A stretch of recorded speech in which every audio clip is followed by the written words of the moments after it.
My big vision for the world is that going forward we will all feel more empowered to make decisions more rationally.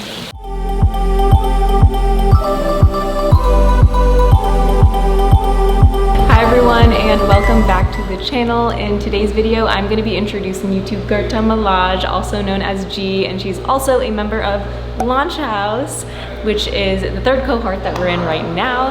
And we're going to be talking all about decision making, which is one of G's main passions in life. She actually started an app to help with making decisions as well. It's called the Delfi app, and she'll talk about that a little more later. She's also going to be giving us some tips on how to make better decisions of your own. So I'm really excited for this video because I think a lot of us can relate with having to make difficult decisions in our lives, but maybe we don't always have the best frameworks. So I'm excited for G to share a little bit more about decision making and all of that. So G, why don't you give us a little rundown on yourself, your background, and your passion in decision making, how that all began.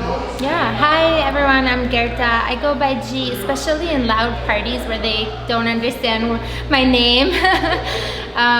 So yeah, I'm originally from Albania. I moved to the US 13 years ago. I moved to Boston actually and lived there for 11 years, and in the last 2 years I've been in San Francisco. My interest in decision making came from having to make some very difficult decisions throughout my life, and I read a lot of books on like frameworks and studies. Yeah, I wanted to aggregate those into an actionable platform, and so a couple years ago I built a mobile app on iOS called Delfi. And that's where I aggregated all the like studies I was reading about, all the frameworks, and I wanted it to be in an actionable platform, not something like a book. There's so many books out there on decision making. Another reason why I was interested in decision making is because I studied math and engineering, which are like very hard sciences, but then when you go out into the world you see that the way people make decisions is more like by gut feel or by an artsy approach to it. So I was very curious on how to bridge that gap between very logical, rational approach versus how people ultimately make decisions. Yeah, I would say I'm probably more of the gut feeling kind of decision maker. Yeah. What were some difficult decisions that you had to make in your life that contributed to this passion? Yeah, there's a lot of them, and I guess even when they don't feel difficult in the moment, I think ultimately our life is based on luck and the decisions you make. So one of the most difficult ones was whether to move away from home to study abroad, and then where to go and study.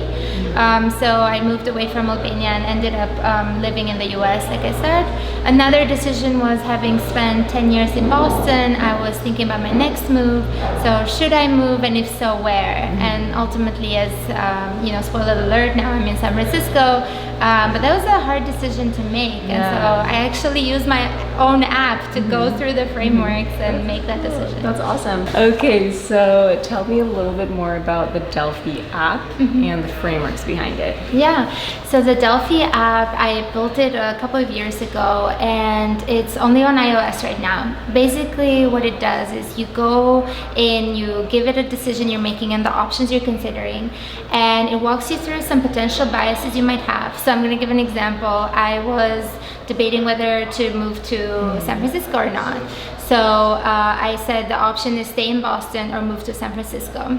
So it walked me through some biases, such as the status quo bias, which is staying in Boston would have made me prone to the status quo bias. So I became more aware of that.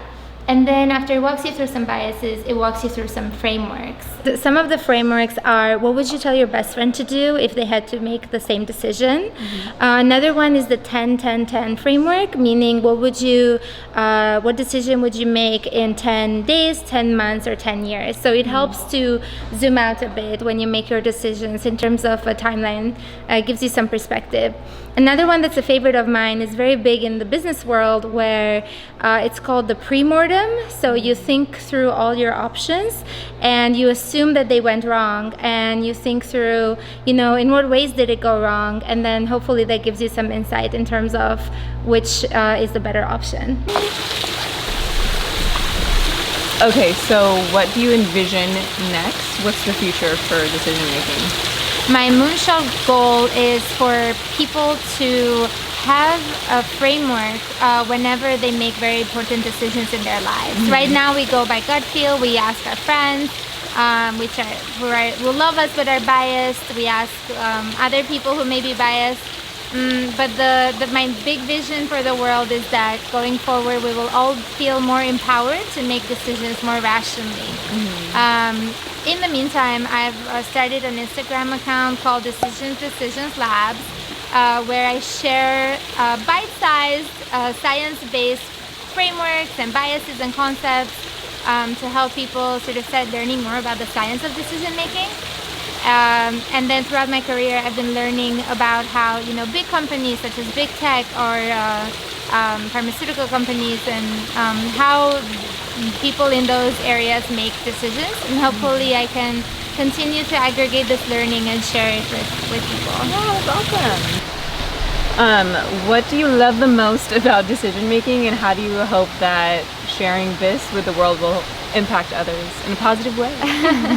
I think people don't realize that decision making is in every sphere of our lives, and even if we improve it by a little bit, it can really pay off and improve our lives by a lot.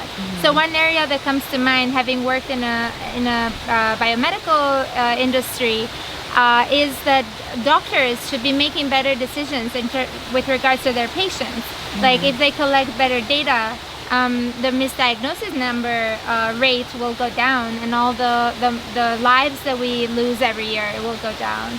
And you can optimize around whatever you want. You can optimize around your happiness, around your career, around your success. I want to give this superpower to people. Okay, so do you have any last words of wisdom for anyone on decision making, and even any tips for anyone that wants to get started on an area of interest that you want to share with our audience? Yeah, in terms of decision making, I know people care a lot about listening to their guts, and definitely factor that into the broader equation of how you make decisions. But don't let that be the only variable. Our guts were trained in the era of caves and wild animals running around, so we are not fully prepared to think through problems that we face in the current day and age. So you want to make sure you factor in studies and reliable science that has been done for your decision making. And then in terms of getting started in an area of interest, just do it. Just get started. Several years ago, I had a different passion, and I was being a perfectionist about it and never started. So I deeply regretted it. And as soon as I started getting interested in decision making, I started building an app. I opened an Instagram account. I talked to people about it. Start contributing to your community. Don't deprive the world of the things you could offer just because you might be a perfectionist. I know, that's a really good tip. I was definitely a perfectionist, and G has been helping me out just kind of get over that fear, or not fear, but just get over that, you know. Mental block. It's a mental block for sure. Well, thank you so much for sharing and giving your tips with everyone, and I really appreciate it. I hope you guys like this video. I hope you learned a little bit about G and a little bit about decision making, and hopefully some of those tips on how to make better decisions can be helpful in your own lives. I will leave all of the links to G's socials and links below. You can check out her Decision Labs, right? That's what it's called on Instagram. And you can reach out to her if you have any more questions. Make sure to give this a thumbs up if you liked the video, subscribe if you haven't yet to join the Global Dream Team community here, and comment below. What should they comment below? Send me a decision question. I can try to help you. Yeah, comment below what is your decision question. All right, guys, that's it for this video, and I'll see you in the next one. Bye.